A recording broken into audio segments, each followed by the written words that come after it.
Baik, pada saat ini kami kelompok 1 akan mempresentasikan hasil materi kami, yaitu yang berjudul protein yang terdiri dari struktur, fungsi, metabolisme, dan lain-lain.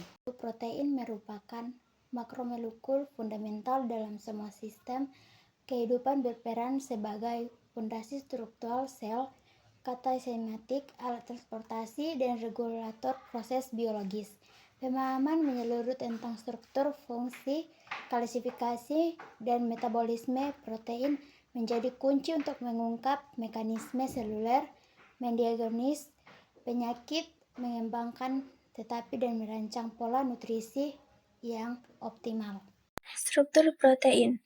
Protein adalah makromolekul kompleks yang tersusun dari rantai asam amino.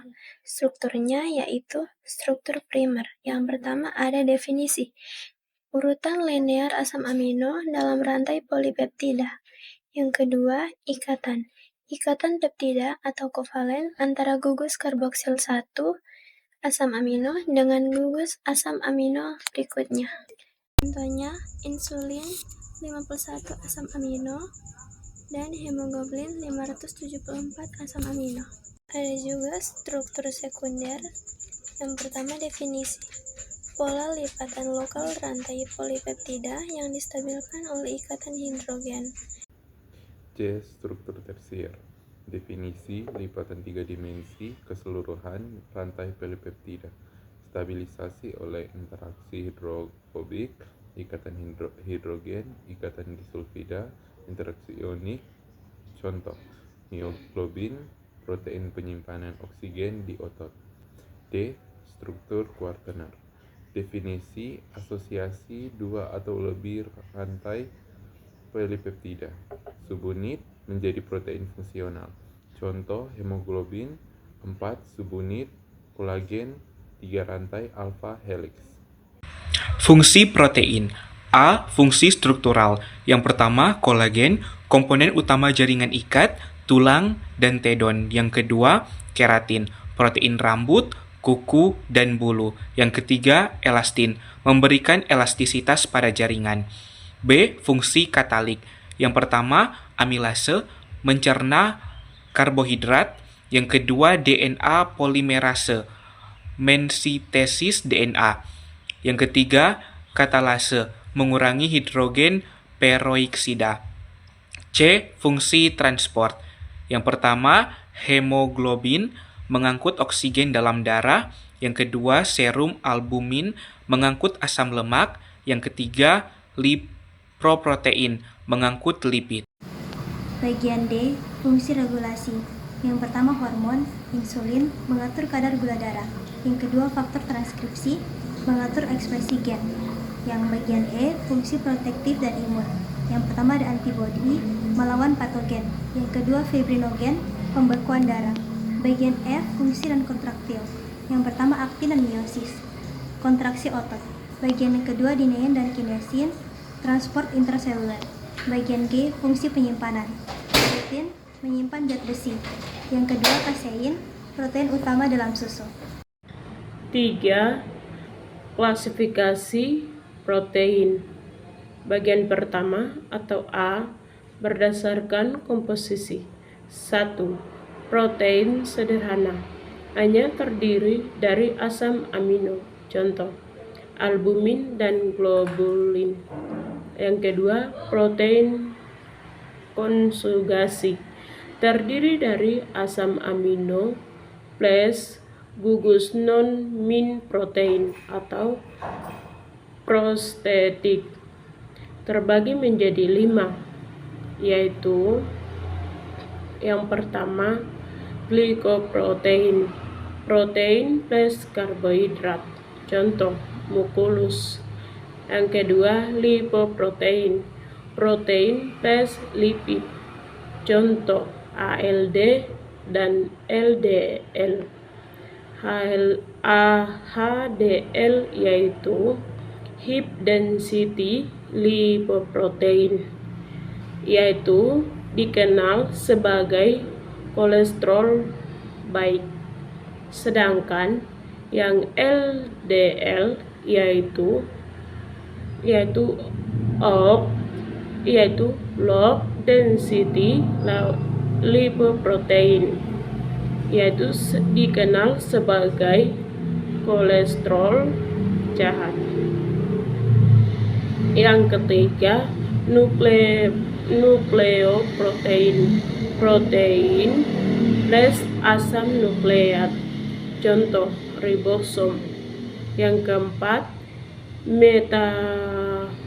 metaloprotein, protein plus ion logam, contoh hemoglobin plus besi. Yang terakhir atau kelima, fosfoprotein, protein plus fosfat, contoh kasein susu. Yang bagian B berdasarkan bentuk. 1. Protein fibrous atau saraf. Bentuk memanjang, tidak larut air. Fungsi struktural atau kolagen dan keratin. Yang kedua, protein globular, bentuk bulat atau oval, larut air. Fungsi dinamis atau enzim antibodi dan hemoglobin. Keenam, metabolisme protein. Pencernaan protein dibagi menjadi dua. Yang pertama, mulut. Mulut tidak ada pencernaan protein, hanya ada pencernaan mekanis. Yang kedua, lambung. Pepsinogen dengan HCl. Pepsin memecah protein menjadi polipeptida besar. Yang ketiga, usus halus interkinase mengaktifkan trypsinogen dan tripsin, chymotrypsin, karboksik peptidase. Yang keempat, absorpsi asam amino diangkut ke sel usus lalu ke bagian darah. Metabolisme bagian B. Katabolisme protein degradasi tutup kurung. 1. Deaminasi pelepas gugus amino dari asam amino. Deaminasi oksidatif terjadi di hati menghasilkan amonia NH tutup kurung. Amonia dikonversi menjadi urea melalui siklus urea. Kedua, rangka karbon di metabolisme melalui berbagai salur. Asam amino gluconeogenik pyruvate atau intermediate siklus asam siklus. Glukosa asam amino ketogenik asetif koi atau asetoasetas. Badan keto asam amino gluconenik dan ketogenik keduanya. Kita datang pada C, biosintesis protein translasi. Pertama, transkripsi DNA, mRNA di inti sel. Kedua, translasi mRNA protein di ribosom. Inisiasi ribosom mengikat mRNA dan rDNA inisiator. Delegasi penambahan asam amino sesuai kode mRNA. Terminasi berhenti saat mencapai kode stop. 3. Modifikasi pasca translasi, pelipatan, pemotongan, penambahan gugus kimia. Dan kita datang ke yang terakhir, regulasi metabolisme protein. Pertama, hormonal. Insulin meningkatkan sintesis, menurunkan degradasi glukagon, dan kortisol meningkatkan degradasi. Growth hormone meningkatkan sintesis. Kedua, faktor nutrisi, ketersediaan asam amino esensial. Ketiga, status energi sel, ATP mempengaruhi sintesis protein. Siklus urea atau ekskresi nitrogen, lokasi hati atau mitokondria dan sitosol, fungsi detoksifikasi amonia menjadi urea kurang toksik. 5 reaksi enzimatis menghasilkan urea dan amonia, CO2 dan aparat. Produk akhir, urea diekskresikan melalui urin. Berikutnya, kebutuhan protein manusia. Yang pertama, asam amino esensial. 9 asam amino yang tidak dapat disintesis tubuh, yaitu histidin, isoleusin, leusin, metionin, fenilalanin, treonin, triptofan, dan valin. Yang kedua, asam amino non-esensial, dapat disintesis tubuh.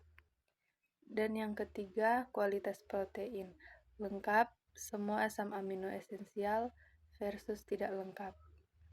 Masuk pada bagian 5 yaitu protein dan kesehatan yang terbagi dari 4 bagian, yaitu definisi protein, yaitu kwashiorkor maramis. Yang kedua, kehilangan metabolik protein, yaitu fenilketonuria dan albinisme.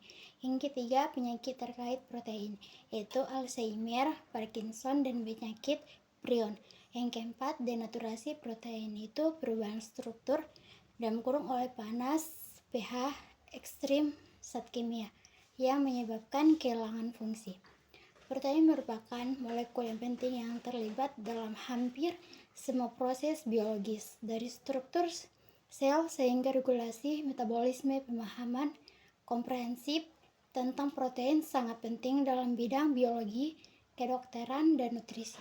Terima kasih. Kita tiba pada kesimpulan, yaitu secara keseluruhan protein adalah molekul polifungsional yang esensial bagi kehidupan dengan keragaman fungsi yang ditentukan oleh hierarki strukturnya yang unik, mulai dari urutan asam amino hingga urutan 3 dimensinya. Baiklah, itu presentasi dari kami. Sekian dan terima kasih.